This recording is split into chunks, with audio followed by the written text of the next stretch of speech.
Hey nerds, we are going to do our review and breakdown of House of the Dragon Season 2, Episode 4, starting now.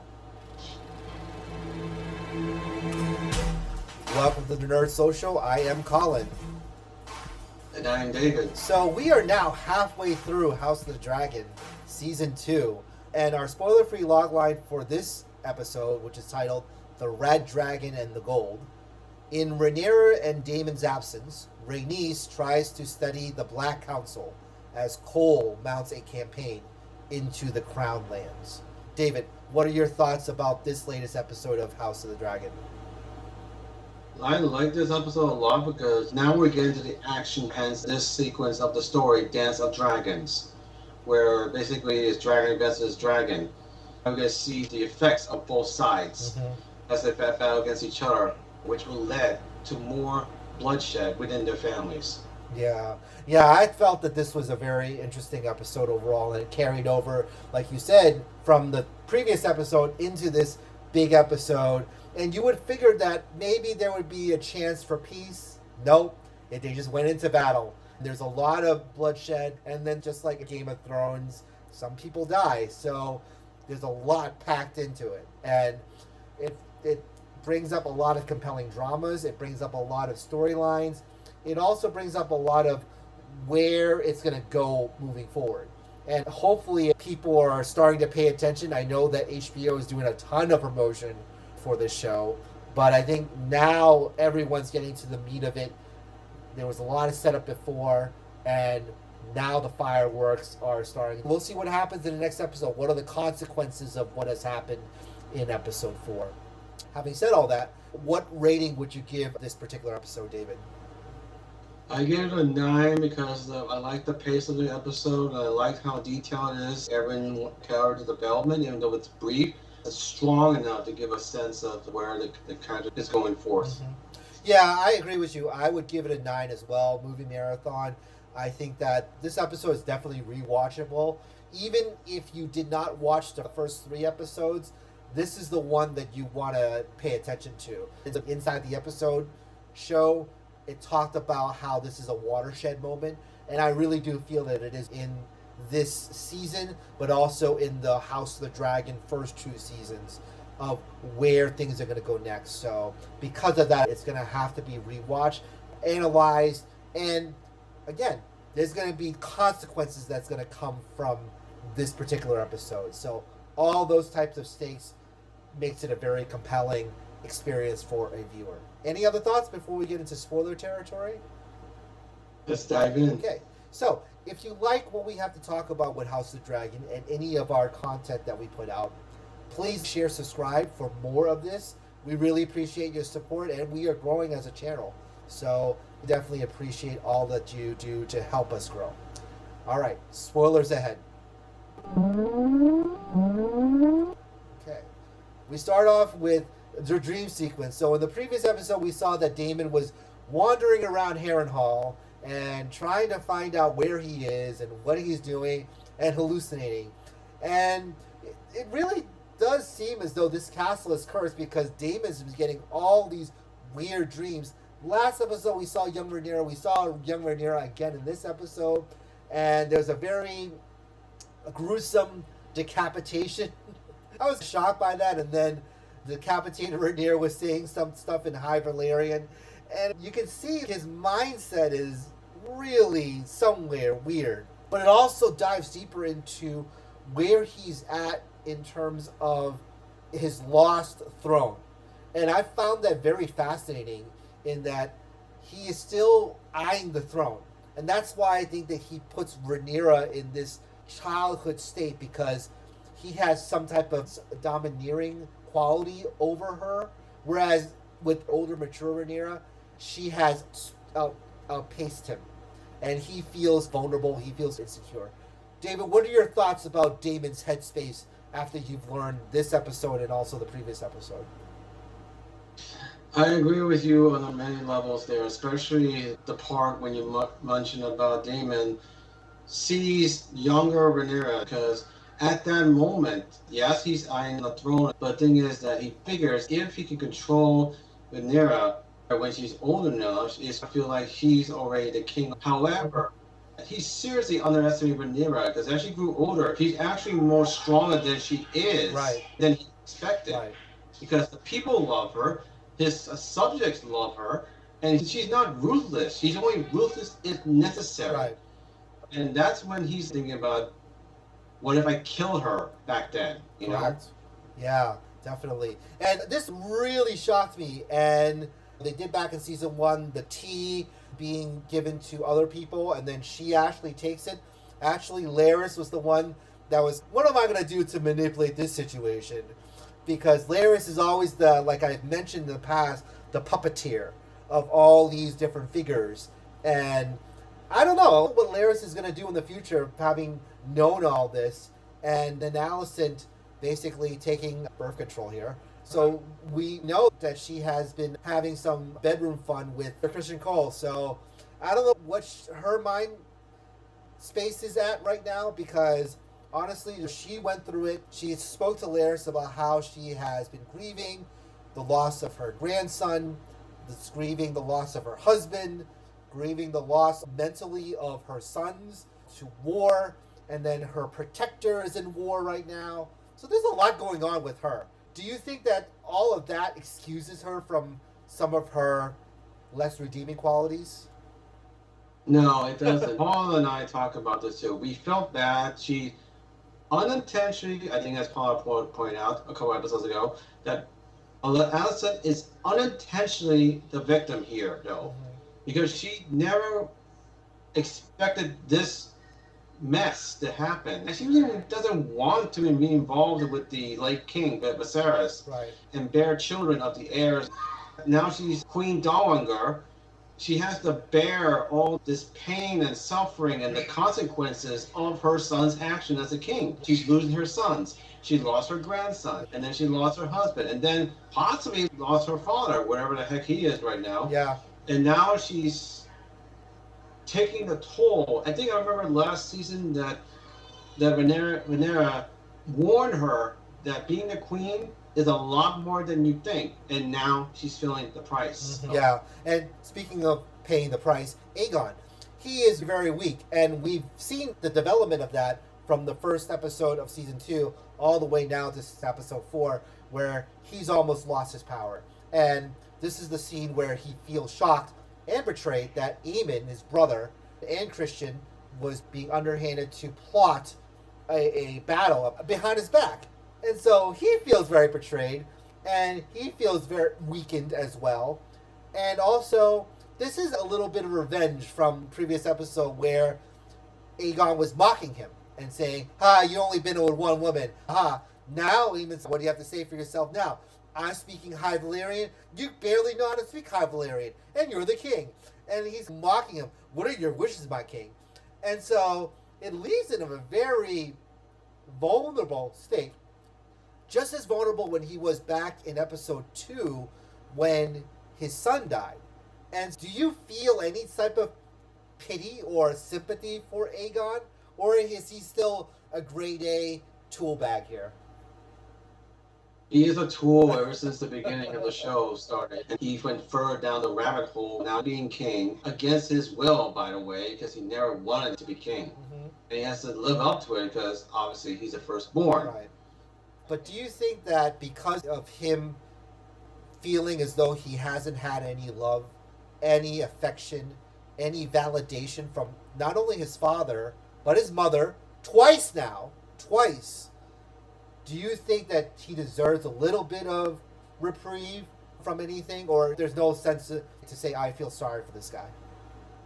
I still don't feel sorry for him because there are a lot of men who has a father, but a father who's not present, and still grow up to be a righteous person. In this case here, he's wanted attention of some sort for himself, and he's meant to be something. Right. That moment there, he said, I have to do something. Right. We'll talk about that scene later. Speaking of Christian, he basically avoided the dragons, did a very good thing last episode where he was proven right to be paranoid about the dragons. And so in this episode, he feels high and mighty because he's taken over a couple of castles. he cut off the head of someone that was not going to be loyal to him. Yep.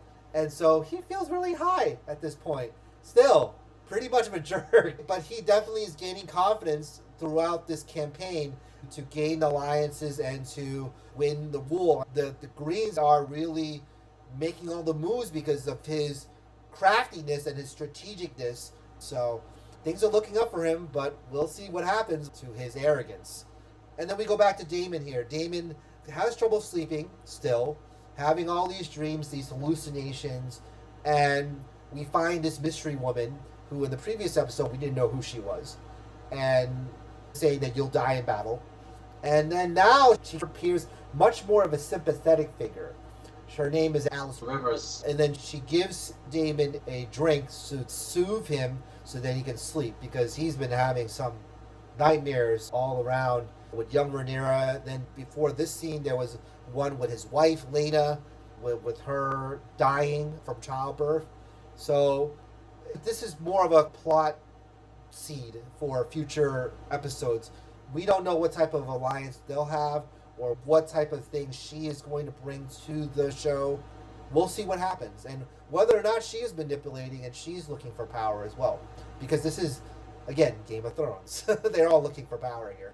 Yeah, but I have to mention one point back in that scene. There's another sequence in the dream where he saw himself wearing an eye patch. That's when I feel that he probably hit him in the head thinking that Aemon, his nephew, is like a physical mirror of him. Mm-hmm. And if you keep going that path, he might end up being like Aemon himself. Right. Yep. Moving on, there's been a lot online about Rhaenys and Corlys being the best couple in this series.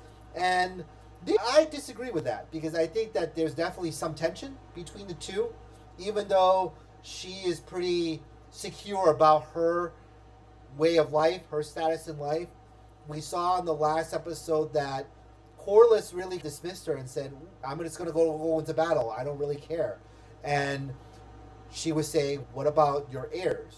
And he dismissed that. And Paul and I had a discussion about, wow, that was very surprising that he just dismissed her like that. And so I think that this is a scene where she volunteered to go into battle because she didn't want Rhaenyra to be in it or Jace to be in it. And that she was the one that felt compelled to do that. Do you think, David, that she wanted to do this for herself or to do it for Rhaenyra, or spite Corlys in some ways? Hey, I'm going to go into battle.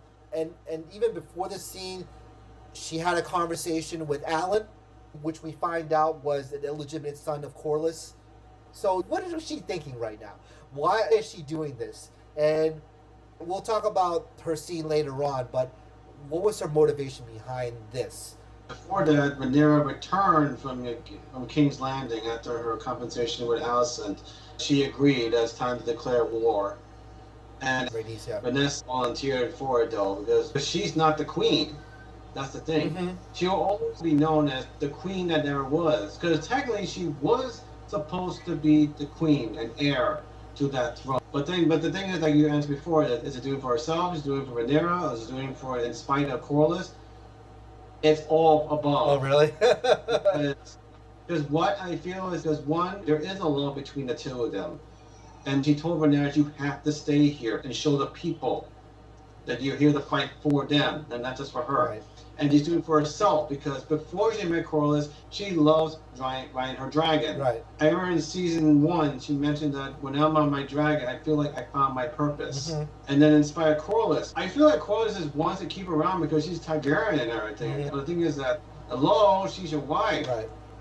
Their true heir is right now off the grid somewhere, and that kid Alan is not Targaryen, basically. And she has her daughter, and then that's why she volunteered for her, because you can't stop me. This is who I am. Mm-hmm.